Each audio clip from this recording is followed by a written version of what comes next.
तो दोस्तों आज की इस वीडियो में हम जीके एंड जीएस के वन लाइनर 50 महत्वपूर्ण प्रश्न देखेंगे जो 2018 रेलवे ग्रुप डी परीक्षा में पूछे गए थे। देखिए मैं आपको बता दूं ये इस सीरीज का पहला वीडियो है, यानी कि आगे भी मैं आपके लिए इस प्रकार के वीडियो लाता रहूँगा। तो अगर आप हमारे चैनल पर नए हैं तो चैनल को सब्सक्राइब कर लें, साथ ही उसके साइड में बेल आइकन को प्रेस कर दें ताकि आपको आने वाली वीडियो का नोटिफिकेशन मिल सके। तो चलिए आज का वीडियो शुरू करते हैं। तो यहाँ पर पहला क्वेश्चन है, जैविक विविधता का आधारभूत स्रोत क्या है। तो देखिए ये क्वेश्चन पूछा गया था, जैविक विविधता का आधारभूत स्रोत क्या है। तो इसका आंसर है उत्परिवर्तन।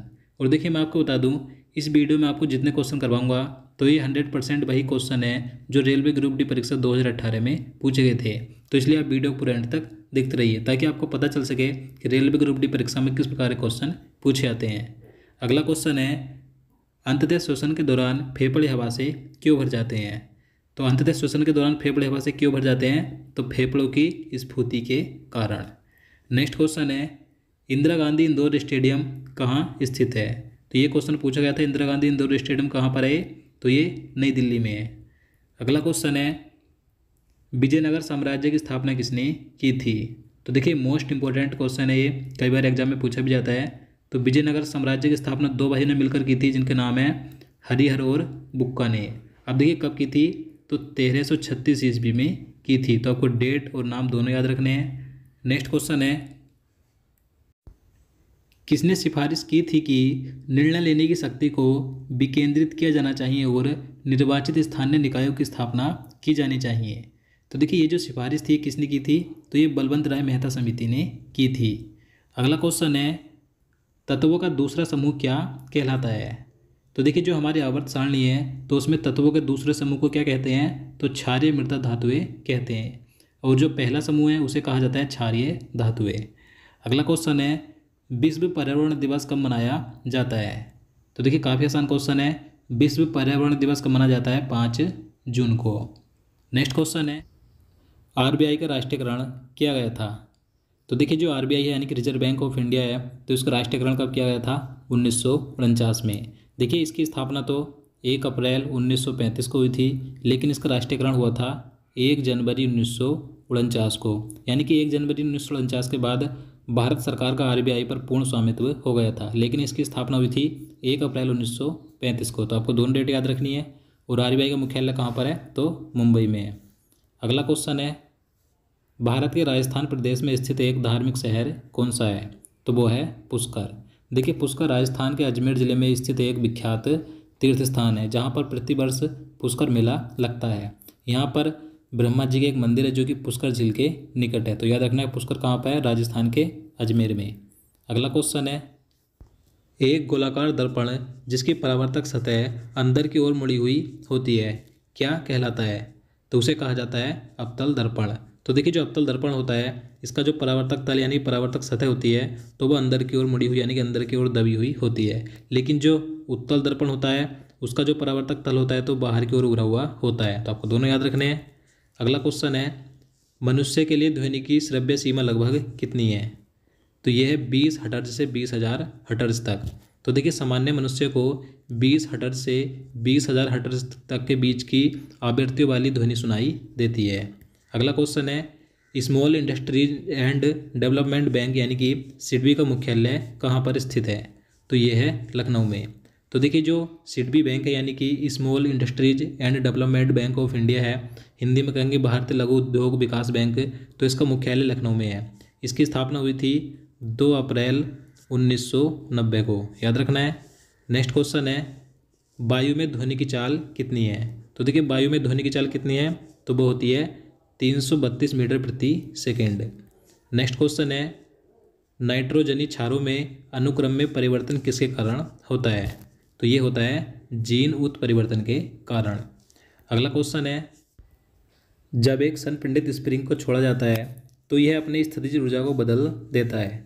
तो ये अपनी स्थितिज ऊर्जा को बदल देता है गतिज ऊर्जा में। और देखिए ये जो क्वेश्चन मैं आपको करवा रहा हूँ इन्हें कराने का मकसद मेरा बस यही है ताकि जो आपके रेलवे के आने वाले एग्जाम है उसमें आपको हेल्प मिल सके, आपको पता चल सके कि रेलवे ग्रुप डी में किस प्रकार के क्वेश्चन पूछे जाते हैं या पिछले वर्षों में किस प्रकार के क्वेश्चन पूछे गए थे। और देखिए मैं आपको आगे भी इस प्रकार के प्रीवियस ईयर्स के क्वेश्चन आगे भी कराऊंगा। तो इसलिए अगर आपने अभी तक चैनल को सब्सक्राइब नहीं किया तो प्लीज़ चैनल सब्सक्राइब कर लें, साथ ही उसके साइड में बेल आइकन को भी प्रेस कर दें। अगला क्वेश्चन है, मस्तिष्क का सोचने वाला मुख्य भाग है। तो मस्तिष्क का सोचने वाला मुख्य भाग कौन सा होता है? तो वो अग्र मस्तिष्क होता है। अगला क्वेश्चन है, दो या दो से अधिक रूपों में किसी तत्व का होना जिसमें कि भौतिक गुण भिन्न लेकिन रासायनिक गुण समान होते हैं तो क्या कहलाते हैं? तो उसे कहा जाता है अपरूपता। अगला क्वेश्चन है, बांदोड़कर गोल्ड ट्रॉफी किस खेल से जुड़ी हुई है? तो ये जो ट्रॉफी है किस खेल से संबंधित है? तो ये फुटबॉल से संबंधित है। नेक्स्ट क्वेश्चन है, एल्किन असंतृप्त हाइड्रोकार्बन जिसमें दो कार्बन परमाणु के बीच एक दोहरा आबंध होता है तो इसका सामान्य सूत्र क्या है? तो देखिए जो एल्किन है यह एक द्विबंध यानी कि दोहरे आबंध वाला असंतृप्त हाइड्रोकार्बन है जिसका सामान्य सूत्र होता है CnH2n। निलय की भित्ति आलिंद की भित्ति से होती है। तो देखिए जो निलय की भित्ति होती है आलिंद की भित्ति से मोटी होती है। अगला क्वेश्चन है, झूले पर बैठे लड़के की गति होती है। तो देखिए एक झूले पर बैठे लड़के की गति क्या होती है? तो वो आवर्त गति होती है। आगे है, भारत के महाराष्ट्र राज्य में स्थित एक धार्मिक शहर कौन सा है? तो वो है शिरडी। तो देखिए इस प्रकार के क्वेश्चन पूछे जाते हैं जो कि पिछले वर्षों में रेलवे में पूछे गए थे। तो देखिए शिरडी महाराष्ट्र राज्य के अहमदनगर जिले में स्थित एक छोटा गांव या कस्बा है जहां पर साईं बाबा का मंदिर है। नेक्स्ट क्वेश्चन है, किस वर्ग के प्राणियों में सल्कों की कमी और त्वचा में श्लेष्म ग्रंथियां होती हैं? तो ये होती है उभयचर वर्ग के प्राणियों में। नेक्स्ट क्वेश्चन है, मंजीरा मगरमच्छ वन्यजीव अभ्यारण्य कहाँ स्थित है? तो ये जो मंजीरा मगरमच्छ वन्यजीव अभ्यारण्य ये है तेलंगाना राज्य में। नेक्स्ट क्वेश्चन है, देवराय द्वितीय के शासनकाल के दौरान निकोलो कोंटी ने 1420 ईस्वी में किसका दौरा किया था? तो इसका आंसर है विजयनगर का। अगला क्वेश्चन है, युवावस्था के समय लड़कों में दिखाई देने वाली उपस्थिति में बदलाव लाता है तो वो है टेस्टोस्टेरोन हार्मोन। तो देखिए जो टेस्टोस्टेरोन हार्मोन होता है यह एक नर प्रधान सेक्स हार्मोन एवं एक एनाबोलिक स्टेरॉयड होता है जो कि पुरुष यौन लक्षणों के विकास को बढ़ावा देता है। अगला क्वेश्चन है, प्रतिरोध की एसआई इकाई क्या है? तो देखिए प्रतिरोध की एसआई इकाई यानी कि एसआई मात्रा क्या होता है? तो ओम होता है। अगला क्वेश्चन है, दुनिया का पहला फुटबॉल क्लब जिसे 1857 में इंग्लैंड में स्थापित किया गया था तो वह कौन सा है? तो वो है शेफील्ड फुटबॉल क्लब। अगला क्वेश्चन है, भारत में राष्ट्रीय थल सेना दिवस कब मनाया जाता है? तो प्रत्येक वर्ष भारत में राष्ट्रीय थल सेना दिवस मनाया जाता है 15 जनवरी को। आगे है, संस्कृत पाठ में किसे सततंत्री बीड़ा के रूप में जाना जाता है और इसमें 72 तार हैं? तो वो है संतूर। भारत की पहली महिला राष्ट्रपति कौन है? तो देखिए भारत की पहली महिला राष्ट्रपति कौन थी? तो वो थी प्रतिभा पाटिल। अब देखिए बात करें कि भारत के पहले राष्ट्रपति कौन थे तो आप सभी को मालूम होगा डॉक्टर राजेंद्र प्रसाद थे। आगे है, आज़ादी के बाद भारत में पहले आम चुनाव कब हुए थे? तो देखिए ये भी महत्वपूर्ण प्रश्न है। स्वतंत्रता के बाद भारत के पहले आम चुनाव कब हुए थे यानी कि इन्हें हम लोकसभा चुनाव भी कह सकते हैं। तो पहले आम चुनाव हुए थे, देखिए ये अक्टूबर 1951 से शुरू हुए थे और ये संपन्न हुए थे फरवरी 1952 में। तो 1952 में संपन्न हुए थे और शुरू हुए थे अक्टूबर 1951 में। तो आपको याद रखना है। आगे है, निश्चित अनुपात का नियम किसने प्रतिपादित किया था? तो ये किया था जोसेफ प्रास्ट ने। देखिए इस नियम के अनुसार किसी रासायनिक यौगिक में अवयवी तत्वों के भारों का सदैव एक ही निश्चित अनुपात रहता है। अगला क्वेश्चन है, कन्नौज की लड़ाई में कब शेरशाह सूरी द्वारा हुमायूं को पराजित किया गया था? तो देखिए जो कन्नौज की लड़ाई हुई थी ये हुई थी 1540 ईस्वी में। देखिए इस युद्ध में शेरशाह सूरी ने हुमायूं को पराजित कर दिया था, याद रखना है। आगे है, भारत के संविधान की संसदीय सरकार की अवधारणा गृहीत की गई थी। तो देखिए भारतीय संविधान में जो संसदीय व्यवस्था है कहाँ से ली गई है? तो ब्रिटेन से ली गई है। जिस दर पर आरबीआई बैंकों को ऋण देती है तो उसे क्या कहा जाता है? तो देखिए जिस दर पर आरबीआई बैंकों को ऋण देती है तो उसे कहते हैं रेपो रेट दर। देखिए बात करें रिवर्स रेपो रेट दर की, अब ये क्या होती है? तो जो रिवर्स रेपो रेट दर होती है इसमें बैंकों के पास जब कामकाज के बाद रकम बच जाती है तो वह आरबीआई के पास रख देते हैं और इस पर आरबीआई बैंकों को जिस दर से ब्याज देती है तो उसे कहा जाता है रिवर्स रेपो रेट दर। तो आपको दोनों याद रखनी है। आगे है, गति का दूसरा नियम किससे संबंधित है? तो देखिए जो न्यूटन था, न्यूटन ने गति के 3 नियम दिए थे जिसमें कि गति का पहला नियम था वो जड़त्व का नियम था, दूसरा संवेग का नियम था और तीसरा था प्रतिक्रिया का नियम। तीनों याद रखने हैं।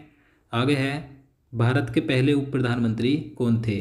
तो देखिए भारत के पहले उप प्रधानमंत्री कौन थे, तो वो थे सरदार वल्लभ भाई पटेल। आगे है दही में पाया जाता है, तो दही में कौन सा अम्ल पाया जाता है, तो वो है लैक्टिक अम्ल। अगला क्वेश्चन है पुरुष प्रजनन भाग में जनन कोशिकाओं का निर्माण कहाँ होता है, तो इसका आंसर है वृषण में। अगला क्वेश्चन है पौधों में कोशिका वृद्धि और कोशिका विभेदीकरण को बढ़ावा देता है, तो वो है ऑक्सिन। देखिए ऑक्सिन एक हार्मोन है जो कि पौधों के विकास में सहायक होता है। नेक्स्ट क्वेश्चन है क्वेश्चन नंबर 42 है दो न्यूरॉन्स के बीच का स्थान होता है, तो इसका आंसर है सिनेप्स। अगला क्वेश्चन है वह बल जो हमारे सौरमंडल की संरचना को बनाए रखता है, तो वह कौन सा बल होता है, तो ग्रेविटी यानी कि गुरुत्वाकर्षण। अगला क्वेश्चन है भारत में हरित क्रांति का जनक कहा जाता है, तो देखिए भारत में हरित क्रांति का जनक किसे माना जाता है, तो MS स्वामीनाथन को माना जाता है। बात करें विश्व की, विश्व में हरित क्रांति का जनक किसे माना जाता है, तो वो है नॉर्मन बोरलॉग। पहले समूह के तत्वों को कहा जाता है, तो देखिए आवर्त सारणी में पहले समूह के तत्वों को क्या कहा जाता है, तो क्षार धातुएं। विद्युत धारा को मापने के लिए किसका उपयोग किया जाता है, तो विद्युत धारा को मापने के लिए एमीटर का प्रयोग किया जाता है।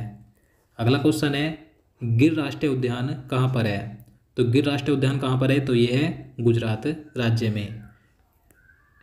वन इंडियन गर्ल पुस्तक के लेखक कौन है, तो देखिए ये जो बुक है महत्वपूर्ण है, वन इंडियन गर्ल, तो इस पुस्तक के लेखक हैं चेतन भगत।